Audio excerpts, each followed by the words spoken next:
Bonjour. Aujourd'hui, je m'occupe des énergies pour demain, le dimanche 9. Très étrange.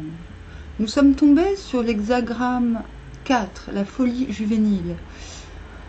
Et avec le mutant en troisième place qui tend vers le 18, le travail sur ce qui est corrompu.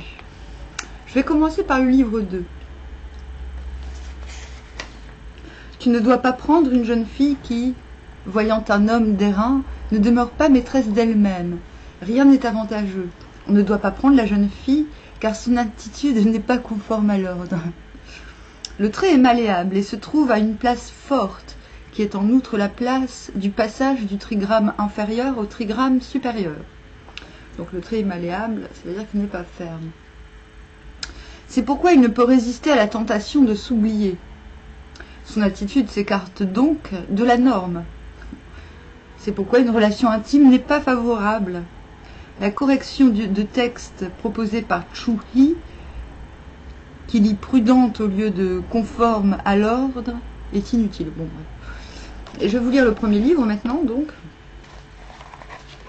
Un homme faible, inexpérimenté, qui fait des efforts pour s'élever, oublie facilement sa propre individualité quand il voit à un niveau supérieur une personnalité puissante qui l'imite servilement.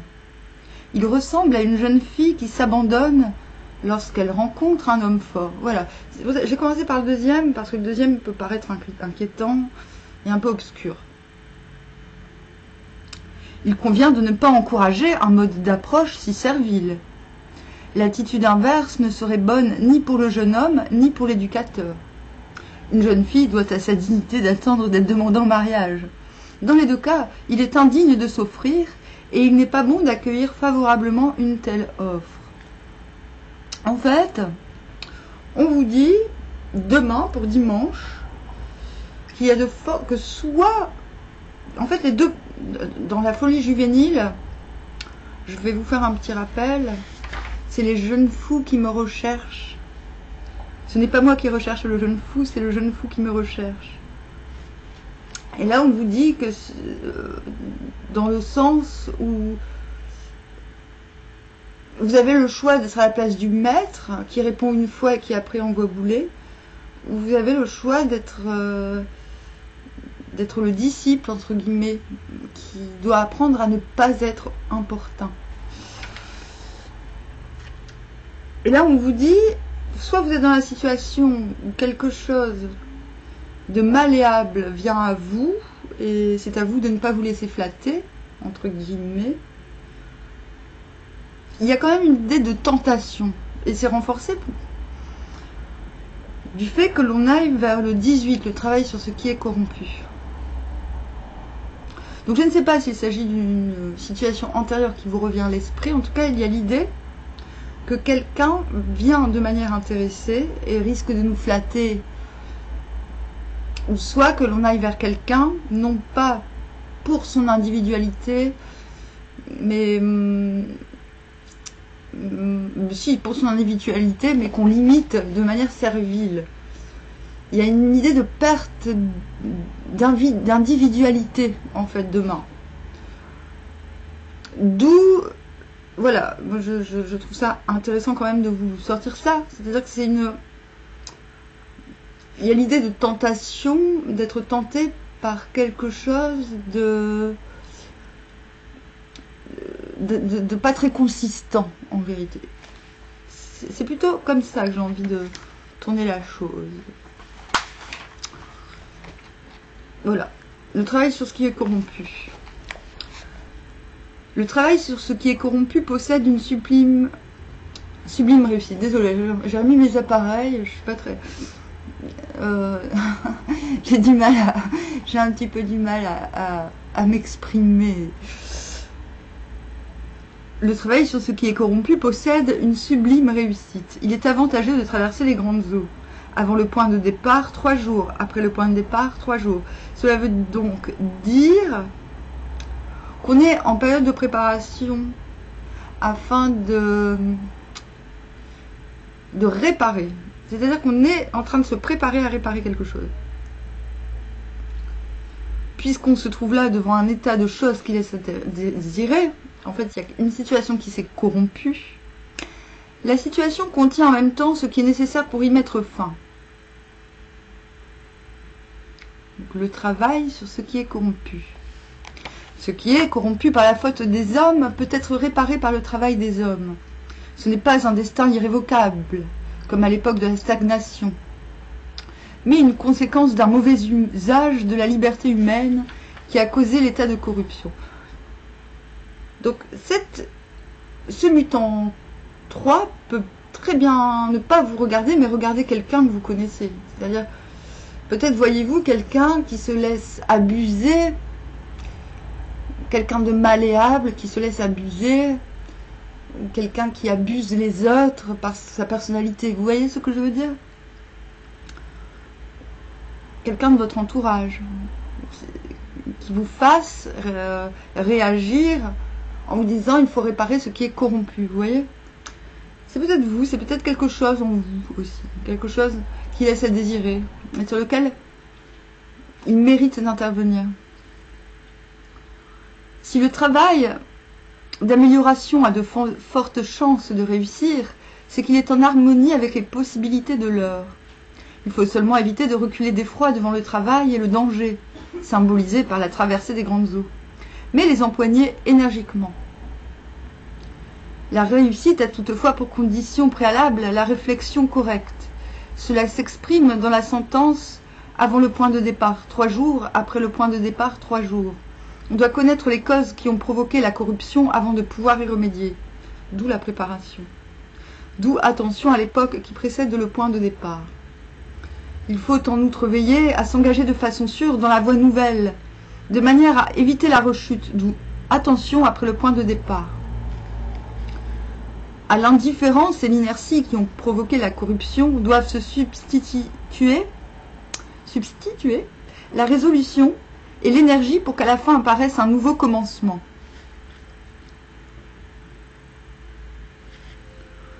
Au pied de la montagne souffle le vent, image de la corruption. Ainsi l'homme noble remue le peuple et fortifie son esprit.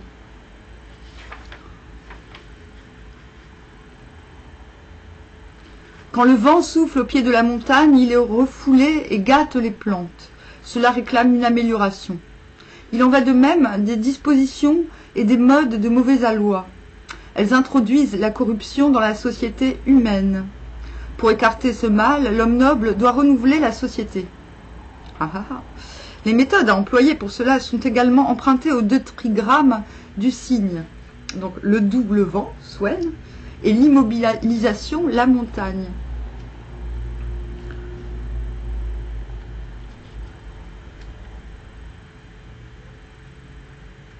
Et découle du simple fait que les effets respectifs de ceux-ci se déploient harmonieusement les uns par rapport aux autres.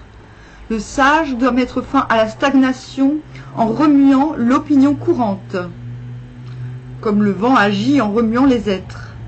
En fait, il y a l'idée de trouver une situation anormale, d'en chercher la cause et de travailler sur cette cause pour changer la normalité. C'est beau. Alors le caractère du peuple, en remuant l'opinion courante, comme le vent agit en remuant les êtres. Alors le caractère du peuple se fortifie et s'apaise. C'est-à-dire que ce qui a provoqué la corruption peut être réparé par les éléments mêmes qui constituent la corruption. Par la douceur, le vent, le doux, le vent, et l'immobilisation, la montagne. Alors, le caractère du peuple se fortifie et s'apaise, comme la montagne offre le repos et la nourriture à tous ceux qui croient autour d'elle. Ouais, voilà, c'est un peu spécial. Mais pour moi, cela signifie qu'il y a pas forcément une prise de conscience, mais en tout cas un cheminement, une préparation au renouveau. Voilà. C'est vrai que le mutant que j'ai lu peut paraître inquiétant, mais à mon avis, c'est un état de fait. Il faut voir les choses en face. Il faut voir une situation comme étant malléable, non ferme. C'est-à-dire que cela se passe en vous, ou qu'il s'agisse d'une situation extérieure, avant la préparation, il faut remarquer ce qui est malléable, ce qui n'est pas consistant. Vous voyez? Ce qui est corrompu. C'est ce travail qui est demandé pour dimanche. Ce travail prendra 3 jours, puis 3 jours encore.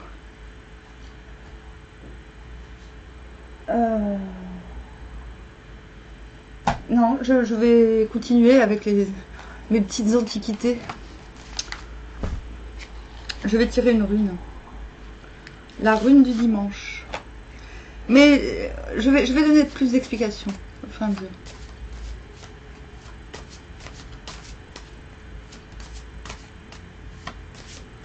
En fait, cet hexagramme 18 demande... je m'en doutais. C'est bien, quand j'en tire 2, il y a toujours un talisman avec. Je ne sais plus ce que je voulais dire, pas grave. Ah bah oui, c'est ça que je voulais dire. La préparation demande énergie et douceur en même temps. Voilà. C'est-à-dire que la préparation qui vous est demandée, le travail sur ce qui est corrompu, demande la douceur, vous voyez, je me répète, et l'énergie. Voilà.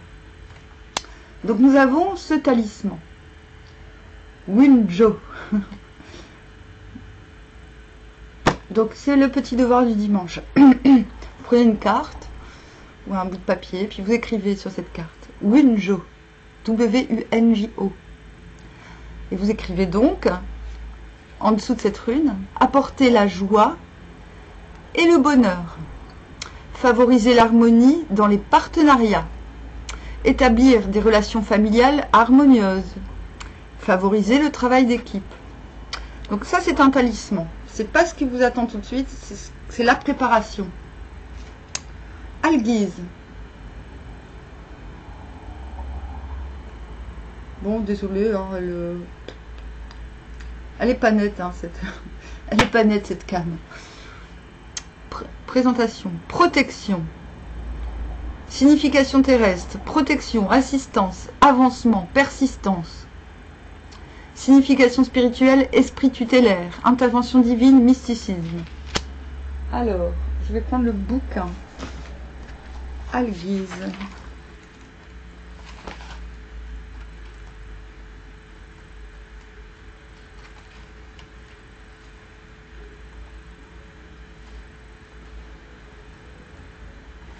Protection. Le sens du mot alguise est obscur et sujet à débat. Quant à la signification de la rune, il s'agit d'une rune de protection qui était gravée sur les amulettes des guerriers et portée lors des batailles. Le dieu c'est Heimdall, l'arbre c'est l'if, l'animal l'élan, le nombre 15, couleur or, oiseau colombe, plante sorbier, le son Z. Nombre d'experts pensent qu'alguise signifie élan et que son dessin représente les bois de l'animal. Le poème runique anglo-saxon suggère qu'il s'agit d'une espèce d'herbe très coupante, le carex. Le dessin de la rune pourrait aussi figurer un homme au bras levé en prière, moi je pense plus à ça, implorant l'intervention divine, ou peut-être 3 doigts levés, un geste ancestral destiné à repousser les forces du mal. C'est ça? Je sais pas. Je peux pas m'empêcher. Je ne peux pas m'empêcher. Dans un tirage, Alguise souligne le besoin d'aide du demandeur et l'assure de l'arrivée prochaine de ce soutien. Elle lui conseille de faire preuve de courage devant le danger, car la chance est toujours du côté des braves. Donc, l'hexagramme demandait d'aller énergiquement, d'être énergique, d'avoir du courage dans cette préparation au renouveau, en fait.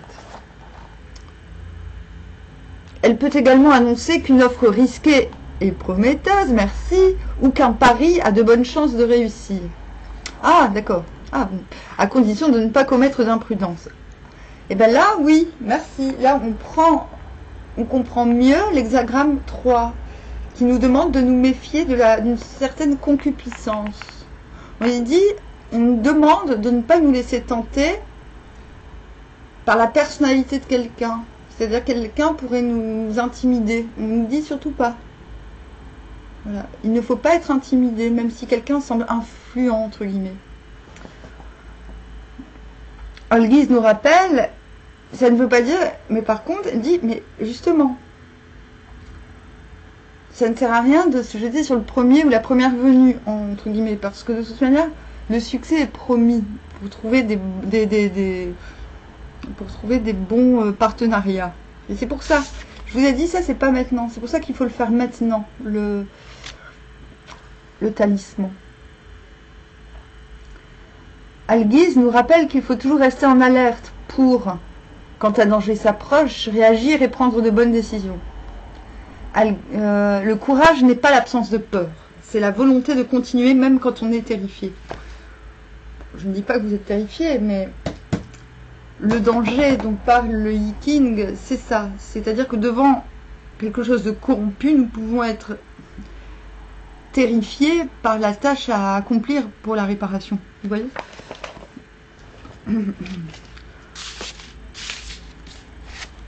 Je vais tirer une carte hébraïque.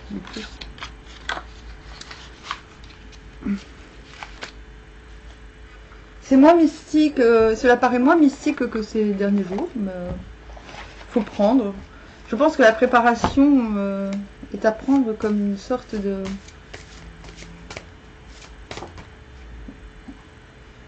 Je sais pas. Samek, on l'a déjà eu. C'est la 15. Le travail sur ce qui est corrompu, ma foi.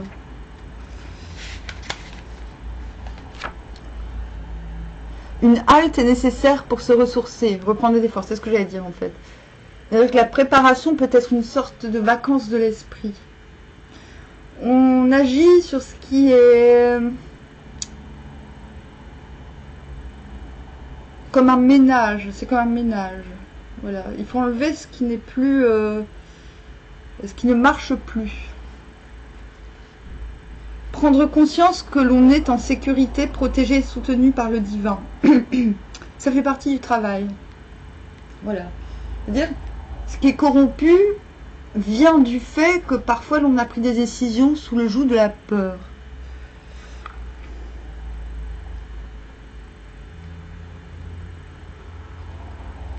Faire confiance en la grâce, oser se laisser aimer.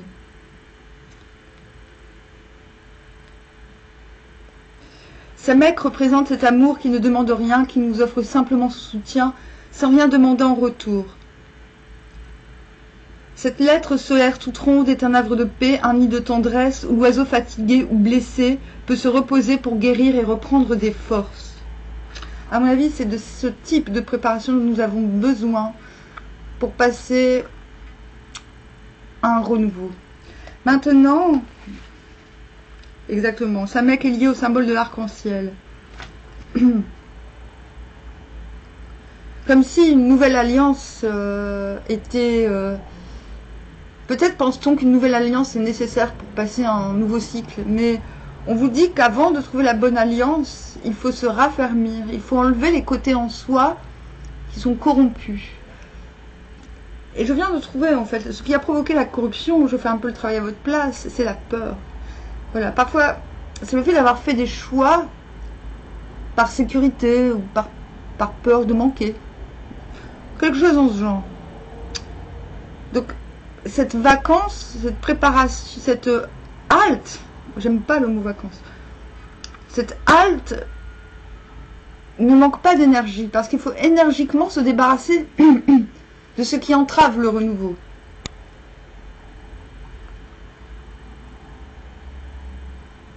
Peut-être nous sommes-nous laissés happer par l'engrenage du tumulte quotidien. Peut-être nous sommes-nous éparpillés, dilapidant nos énergies dans différentes directions. Peut-être avons-nous oublié l'indispensable rendez-vous avec notre être de lumière dans l'instant présent. On vous dit, avant le point de départ, 3 jours. Après le point de départ, 3 jours. La préparation, elle est là. La préparation, c'est une halte.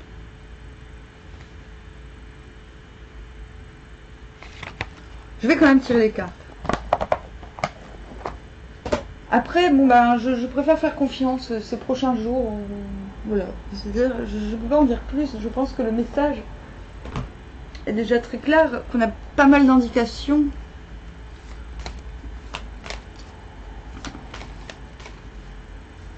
Pour dimanche 9. Ah, c'est l'anniversaire de Gencive. Hop. Bon anniversaire, Gencive. Hop.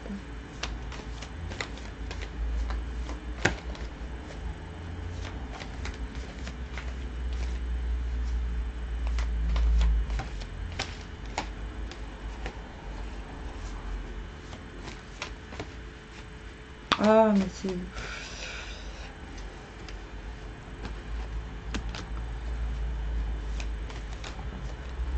Oh, purée. Ah, on a toujours Don Quichotte en 2 de deck. C'est très bien. Don Quichotte et le fait de pas trop vouloir être dérangé. L'enjeu, c'est... On a quand même des remontées acides, là. Hein. Donc, en 2 de deck, on nous demande d'entretenir l'éternel présent. Celui qui... Voilà, lui, c'est celui qui fait pousser des fleurs là où il se trouve. Donc, ça, c'est l'enjeu. C'est de réussir à retrouver sa spontanéité et sa liberté de conception, sa conception événementielle, on va dire. C'est-à-dire que c'est ce que j'appelle l'idée-action, le mélange de l'idée et de l'action. C'est que quand on a une idée, plutôt que de la laisser pourrir et se corrompre, justement, ben, on la met en action tout de suite. Sinon, on l'offre aux autres. Maintenant, voilà, ça y est, c'est adopté, je fais les 2 de deck. Alors, oui, bon, ce 9 de denier nous parle d'une réticence à communiquer avec un mélange d'envie de communiquer et de réticence à communiquer. Peut-être parce qu'on craint de sortir d'un certain épanouissement, d'un certain bien-être. Et c'est l'enjeu parce que justement, peut-être on a nettoyé des mauvaises expériences relationnelles.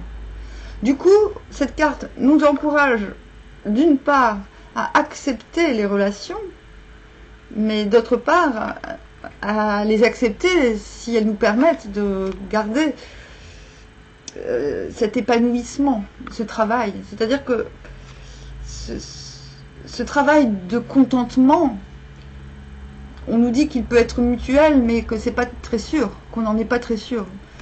Ici, on nous dit, oui, en fait, on est capable de nous faire entrer dans son intimité que les bonnes personnes. Là, on n'en est pas certain. C'est l'enjeu. L'enjeu, c'est de réussir, malgré ces incertitudes, à renouer avec l'extérieur, l'inconnu, dirons-nous. En tout cas, c'est une invitation à l'inconnu, mais qui n'est pas encore très vaillante. Donc, nous avons la justice à l'envers. Donc la justice à l'envers, c'est... Vous voyez, les armes sont posées. En fait, les choses ont été tranchées. Mais on est en train de regarder le cosmos comme si on se dit, bon bah alors, il se passe quoi maintenant, hein? Il se passe quoi maintenant? Et bien, ce qui se passe, c'est que bah on attend le prince charmant et puis malheureusement, on sait très bien qu'il y a une chose sur 2 qu'on est à lui couper la tête, quoi. Non mais là, on revient au truc. C'est-à-dire que tout ce qu'on a à offrir après une décision qui est quasiment sans appel, parce que on a quand même Anubis qui est le symbole de la libération. Donc la libération est là, le cœur explose, mais le problème c'est que on ne sait pas trop qui va récolter les émotions. Vous voyez, ça peut être celui qui récolte, là, le prince charmant. Bon, ça peut être vous comme ça peut être quelqu'un d'autre. Hein. Vous pouvez très bien être ce personnage qu'être celui-ci. On ne sait pas ce qu'il donne, on ne sait pas ce qu'il va donner. Hein. Donc, tatin, c'est machine. Moi, j'appelle machine. Voilà, on est en mode... Ah, mais ça, c'est un yoga. C'est ce que faisaient les Égyptiens. Hein. Les Égyptiens faisaient ça, c'était pas pour rien. Faites-le. Allons, bon, moi là, je le fais assis. Hein. Vous pouvez prendre des trucs dans vos mains, d'ailleurs. Eux, ils prenaient une clé de hank et je sais plus quoi, là. Vous pouvez prendre un arc et un marteau et une enclume, si vous voulez, ça marche aussi. C'est une vraie posture yogique. Hein. Bon, d'ailleurs, un jour, je ferai sans doute un article sur le yoga égyptien, sur les différents yogas qu'on peut retrouver dans toutes les civilisations en vérité. Vous pouvez le faire en vous allongeant, vous verrez ce qui vous arrive, il se passe un truc avec la glande pinéale, hein, évidemment. Mais qu'est-ce qu'elle nous dit cette carte? Je vais revenir sur la carte du milieu, hein, pour vous donner confirmation de ce que j'ai vu là. Ce qu'elle nous dit, c'est qu'on a trouvé une sorte d'équilibre. Donc elle est pas négative. Mais que cet équilibre nous demande une certaine abnégation. Il nous demande d'avancer sans trop regarder ce qui se passe autour, parce que ça peut déborder, en fait. Il y a une sorte de concentration énergétique qui s'est opérée, qui s'est faite, une sorte d'équilibre retrouvé. Là, on a la force bleue et la force rouge.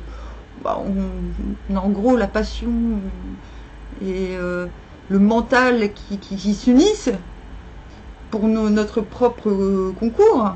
C'est très bien. Mais il y a quand même une idée qu'on lâche beaucoup d'aspects de soi-même, et notamment qu'on ferme les yeux à des opportunités dans cette situation-là. Mais c'est peut-être ce qu'il faut, c'est peut-être un peu ce qu'on nous demande, parce que on ne sait pas trop. Hein. Ce qui vient à nous, on ne sait pas trop ce que ça va donner. Les émotions sont là, les demandes, les offres, elles sont là.